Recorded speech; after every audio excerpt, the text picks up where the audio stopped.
Hello students, welcome to all of you. आज की इस वीडियो में मैं आप सभी का हार्दिक स्वागत कर रहा हूं। आज की इस वीडियो में हम लोग समझेंगे गोलीय दर्पणों में चीन का नियम। किसका? चीन का नियम। चीन का नियम का प्रयोग कब करेंगे? जब हम क्वेश्चंस को हल करेंगे। जैसे मान लीजिए कोई भी आंगिक प्रश्न यानी कि न्यूमेरिकल को हल करते हैं तो उस समय चीन का नियम का प्रयोग हमको करना ही पड़ेगा। जैसे मान लीजिए वस्तु की दूरी को आप यू से दिखाते हैं तो उसका मान धनात्मक लेना है कि ऋणात्मक लेना है। ठीक है। फोकस दूरी को आप छोटा एफ से दिखाते हैं तो उसका मान धनात्मक लेना है या ऋणात्मक लेना है। तो ये सब डिसाइड करेंगे किससे? इसी हम नियम से। तो सबसे पहले हम अवतल दर्पण में समझेंगे, इसके बाद में उत्तल दर्पण में समझ जाएंगे। तो ध्यान से समझिएगा, हम वीडियो को स्टार्ट कर रहे हैं, ठीक है ना। और एक बार इस नियम को समझ जाएंगे तो आंगिक प्रश्न को हल करते समय आपको डाउट नहीं रहेगी कि इसका मान कैसे रखना है। इसके बाद आप आसानी के साथ हल कर सकते हैं। ठीक है। तो यहाँ पे ध्यान दीजिएगा, सबसे पहले एक चतुर्थांश होता है, इसको आप चतुर्थांश कहते हैं, कभी आप पढ़े होंगे। ठीक है। चतुर्थांश में इधर का मान धनात्मक होता है और ऊपर का भी मान धनात्मक होता है, इधर का मान ऋणात्मक होता है और इधर का भी मान ऋणात्मक होता है। तो ध्यान दीजिए, अवतल दर्पण ऐसे बना है, ऐसे बना है। तो यहाँ से हम ऐसे अगर बनाते हैं, ठीक है, तो हमारा अवतल दर्पण इस तरह से बन गया। और देखिए इसमें क्या है कि फोकस दूरी, वक्रता केंद्र और वस्तु। ठीक है। फोकस दूरी, वक्रता केंद्र और वस्तु जो यहाँ पर खड़ा किए हैं ना, फोकस दूरी, वक्रता केंद्र और यहाँ पे वस्तु जो खड़ा किए हैं, ये सब इधर है। ये चतुर्थांश के इधर है, यानी इस साइड है। तो सब का मान क्या होगा? ऋणात्मक। क्या चीज़? ऋणात्मक होगा। क्या होगा? ऋणात्मक। फिर से समझिए, चतुर्थांश अगर इस साइड है कोई भी मान तो सब ऋणात्मक होंगे। क्या होंगे? ऋणात्मक। ऋणात्मक होंगे। तो ध्यान दीजिए, इसमें सब क्या है? इस साइड है ना, तो सब का मान क्या होगा? ऋणात्मक। अवतल दर्पण में क्या होता है कि फोकस दूरी भी ऋणात्मक होगी, वक्रता केंद्र से भी जो दूरी है ऋणात्मक होगी और वस्तु की दूरी भी ऋणात्मक होगी, प्रतिबिंब की दूरी भी ऋणात्मक ही होगी। और पहली बात ये भी समझिए कि जो दूरी मापते हैं हमेशा हम दर्पण के ध्रुव से मापते हैं, यानी दूरी हमेशा यहाँ से मापा जाता है, यहाँ से यहाँ तक की दूरी या यहाँ से यहाँ तक की दूरी या यहाँ से वस्तु की दूरी या यहाँ से प्रतिबिंब यहाँ पर बना है तो यहाँ से यहाँ तक की दूरी, समझे कि नहीं, हमेशा नापा जाता है दर्पण के ध्रुव से। इस बात को भी ध्यान रखिएगा। ठीक है। तो ध्यान से समझिएगा, वस्तु की दूरी को हम छोटा यू से दिखाते हैं। किसे? वस्तु की दूरी को हम छोटा यू से दिखाते हैं। वस्तु यहाँ पे रखा हुआ है, ठीक है, और यहाँ से प्रकाश की किरणें आ रही है, टकराने के बाद यहाँ पर कट रही है। इसको एक किरण हम वक्रता केंद्र से भेजे, टकराने के बाद वापस अपने मार्ग में लौट गया। यहाँ पर जब कटा तो प्रतिबिंब यहाँ बना, वस्तु यहाँ पर रखा हुआ है, प्रतिबिंब यहाँ बन रहा है।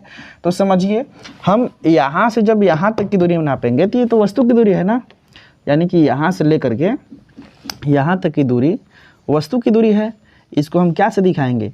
इसे हम दिखाएंगे यू से। किससे? यू से। तो इसका मान ऋणात्मक होगा। ये u जो होता है वस्तु की दूरी होती है। ठीक है। इसके बाद में यहाँ पर देखिए, P से लेके C तक की दूरी ना वक्रता त्रिज्या कहलाता है। क्या चीज़?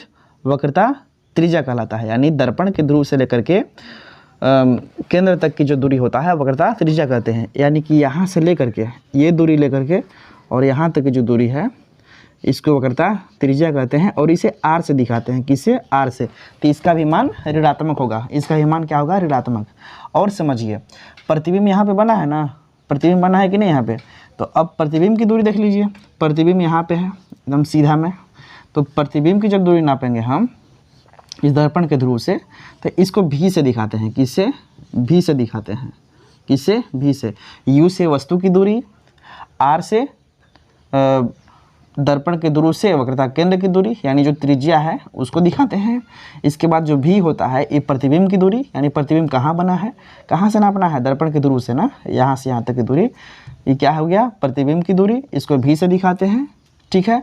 और देखो, अब P से F की दूरी यानी फोकस बिंदु के बीच की दूरी को फोकस दूरी कहते हैं। तो इसका यहाँ पे आ रहा है, यानी यहाँ से लेकर के नापेंगे दर्पण के ध्रुव से, ये छोटा एफ से दिखाते हैं फोकस दूरी को, समझे कि नहीं। यानी कि वस्तु की दूरी को यू से दिखाते हैं, वक्रता त्रिज्या को आर से दिखाते हैं, प्रतिबिंब की दूरी को भी से दिखाते हैं और फोकस दूरी को एफ से दिखाते हैं। और सब इस साइड में है कि नहीं? सब इस साइड में है, इसलिए सब का मान ऋणात्मक होगा। क्या चीज़ होगा? ऋणात्मक। तो ध्यान दीजिएगा। तो ये बात आपको समझ में आना चाहिएगा कि अवतल दर्पण में जब भी सवाल को हम हल करेंगे, अवतल दर्पण में कोई क्वेश्चन दिया रहेगा न्यूमेरिकल्स, तो उसके लिए हम सब का मान ऋणात्मक रखेंगे। क्या रखेंगे? ऋणात्मक। लेकिन एक बात ध्यान रखिए, हम लोग जो प्रतिबिंब बनाए थे अवतल दर्पण में, ठीक है, 6 स्थिति में बनाए थे। कितना? 6 स्थिति में, ठीक है ना। तो 5वीं स्थिति तक ठीक है, 5वीं स्थिति तक ये सब काम करेगा, यही नियम रहेगा। लेकिन 6वीं स्थिति में एक बात ध्यान दीजिए, 5वीं स्थिति में हमेशा प्रतिबिंब इधर बनता था, लेकिन 6वीं स्थिति में प्रतिबिंब दर्पण के पीछे बन रहा था। समझे कि नहीं? प्रतिबिंब कहाँ बन रहा था? दर्पण के पीछे। एक बार याद दिलाते हैं। इस तरह से देखिए, ये हमारा अवतल दर्पण था। क्या था? अवतल दर्पण था। और यहाँ पे फोकस बिंदु, यहाँ पे वक्रता केंद्र। अगर वस्तु को यहाँ पे रख रहे थे तो एक प्रकाश किरण ऐसे जा रहा था और यहाँ से ऐसे निकल जा रहा था, और एक प्रकाश किरण वक्रता केंद्र से जा रहा था, ठीक है। और इसको हम पीछे की ओर मिला रहे थे, इस तरह से दोनों रेखाओं को आपस में मिला रहे थे, तो यहाँ पे कट रहा था, तो इधर हम यहाँ पे प्रतिबिंब बन रहा था। समझे कि नहीं? तो ध्यान दीजिएगा, 6वीं स्थिति की अगर बात करता है गलती से भी, ठीक है, कि वस्तु को हम फोकस और दर्पण के ध्रुव P के बीच में रखे हैं, तो इस स्थिति में जो वस्तु का प्रतिबिंब बनेगा ना, तो प्रतिबिंब हमेशा आभासी बनता है दर्पण के पीछे। इसीलिए ध्यान से देखिए, इसका जो प्रतिबिंब का मान है इस क्या बोलते हैं कि इस चतुर्थांश के इस साइड में है, यानी कि इस साइड में जब प्रतिबिंब बनेगा तो इस साइड हम धनात्मक लेंगे। क्या लेंगे? धनात्मक। अगर 6वीं स्थिति की बात होता है, केवल 6वीं स्थिति, तो ध्यान देने की बात यह है कि 6वीं स्थिति में प्रतिबिंब उस साइड बनता है, तो केवल प्रतिबिंब की जो दूरी है भी, उसको धनात्मक लेंगे 6वीं स्थिति में केवल, बस, ठीक है। 6वीं स्थिति में केवल हम धनात्मक लेंगे। क्या लेंगे? धनात्मक। 6वीं स्थिति में हम प्रतिबिंब की दूरी को धनात्मक लेंगे। समझे कि नहीं? लेकिन इससे पहले 5वीं स्थिति तक सब ठीक है, 5वीं स्थिति तक सब का मान हम ऋणात्मक लेंगे। लेकिन 6वीं स्थिति एक ऐसा स्थिति है क्योंकि प्रतिबिंब जो बनता है वो दर्पण के उस साइड बनता है, यानी कि चतुर्थांश के उस साइड बनता है, ठीक ना। इसलिए इसका मान धनात्मक लेंगे हम प्रतिबिंब की दूरी को, लेकिन 5वीं स्थिति तक हमेशा ऋणात्मक लेंगे। तो इतनी बात समझ में आ गई होगी, ठीक है ना। अवतल दर्पण में सभी दूरियां ऋणात्मक ली जाती है, केवल 6वीं स्थिति में हम प्रतिबिंब की दूरी को धनात्मक लेते हैं। प्रतिबिंब की दूरी जो भी होता है इसका मान धनात्मक लेते हैं। कौन सी स्थिति में? 6वीं स्थिति में। इतनी बात समझ में आ गई होगी ना। तो हम चलते हैं अब हम उत्तल दर्पण में समझने कि उत्तल दर्पण में चिन्ह का नियम क्या है, ठीक है। तो इससे पहले यदि आप इसको नोट करना चाहते हैं तो नोट कर सकते हैं, ठीक है। अब हम समझते हैं उत्तल दर्पण में चिन्ह का नियम, ठीक है।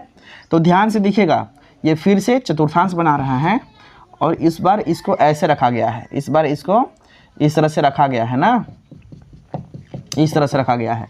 इसमें ध्यान दीजिए, फोकस बिंदु इधर है, वक्रता केंद्र इधर है, केवल वस्तु इधर रखा गया है ना। तो हम बताए हैं कि इधर का मान धनात्मक लेंगे, ऊपर का मान धनात्मक लेंगे, इधर का माइनस और इधर का भी माइनस।